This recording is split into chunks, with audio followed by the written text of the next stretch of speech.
Caesar?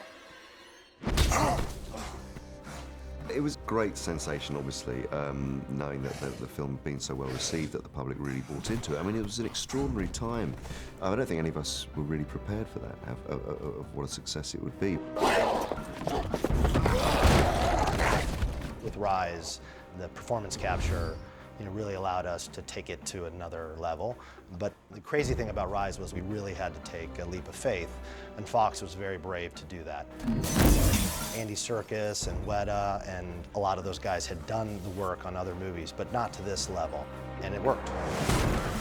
We knew that we could get the audience to root for the Apes because they would be rooting for Caesar, and they loved Caesar, and they were in with Caesar. We didn't really know if there was going to be a sequel until Rise became a success at the box office. But we always, in our hearts, believed that if it was done the right way, there would be a sequel. I suppose it was apparent fairly soon afterwards that the story would sort of focus on Caesar as a leader. And I suppose then the question started to be about, well, when do we want to drop into the story the next time round?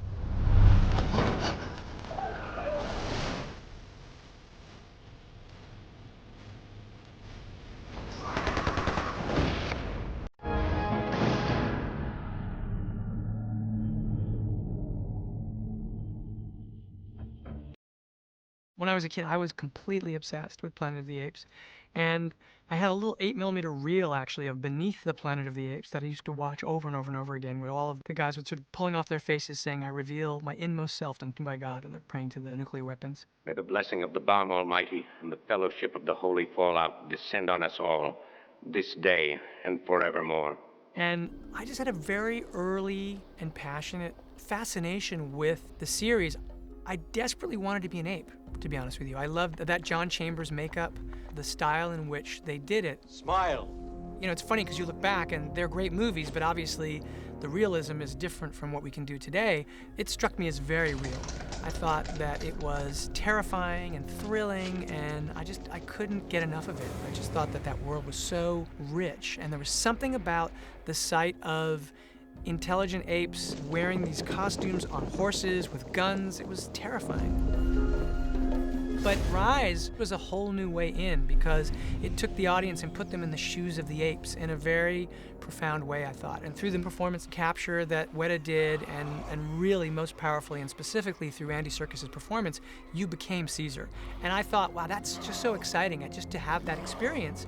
And for me, what was exciting as a kid seeing Planet of the Apes was that here were fully conversant apes and an ape civilization, and of course the big reveal was it's Earth. But in Rise, it was the beginning of all that, and you knew that somehow we get from the world of these primitive apes to the world of the '68 film. And what was exciting to me was the notion that we would be able to see that they had grown since the last film, and to continue to watch that growth happen on screen. Apes! Do not want war! In Dawn, we're saying 10 years have passed, about 8 to 10 years, actually. They've found a place outside of San Francisco. Caesar's led them to Muir Woods, where as an infant and a young chimpanzee he was taken. So they've based themselves there. Of course, what's happened in between globally is that this pandemic, the simian flu, as it became to be known as, had wiped out vast quantities of the world's population. And we get a sense that, for all intents and purposes, humanity is gone.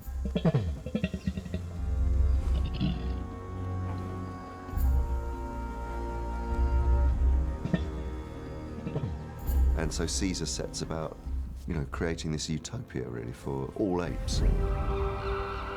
The apes have been evolving over the last 10 years, not only in terms of their intelligence, but as a community. And so they've been building some sort of village, I guess you could say, that is quite ape-like, but also reflects their human intelligence. They've certainly reached a great place as a community, and to be honest, if humans had never shown up, probably would have kept on evolving in the way that they are. Suddenly we find out that there are humans left. They meet in this way that's sort of an initial conflict which could turn to violence at any second. We don't mean any harm! They're apes, man. You think they understand what you're saying? And somehow they avert immediate attack of each other, but from that point through the rest of the film, the question of violence lives under every moment. Hey! I'll kill you! Both of them are trying to survive, both of them are trying to move forward, and the question is, can they exist together, or will one of them have to destroy the other? They already killed off half the planet already. Come on. What? You can't honestly blame the apes. Who the hell else am I gonna blame? It was a simian flu. Matt Reeves truly seeks the emotional center of every point in a very, very ambitious project. And he's such a hard worker.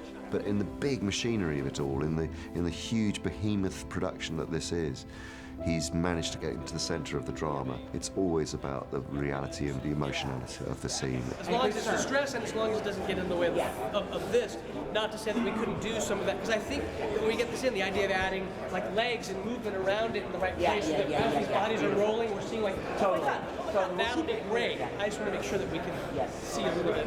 He's impressed me beyond belief, because it's not easy to get a bunch of actors together on a set and say, okay, let's just go to basics and build this scene up. Mother friggin' frogger. Open up. Give us the magic. Oh. I've loved working with him just on a personal level. We really understood what the story was about, and we'd really break stuff down, and we often came up with the same opinions about what the heart of the moment was. We agreed on so many levels. It was really extraordinary, actually. What's really admirable about Matt is that he came in with this unbelievable enthusiasm and maintained it. He's just a very tenacious director. He's a very tenacious worker. And so he had a vision, especially in terms of Caesar and his character and how that translated into Andy's performance. The other thing I thought that took a lot of guts is the way he handled Gary Oldman's character.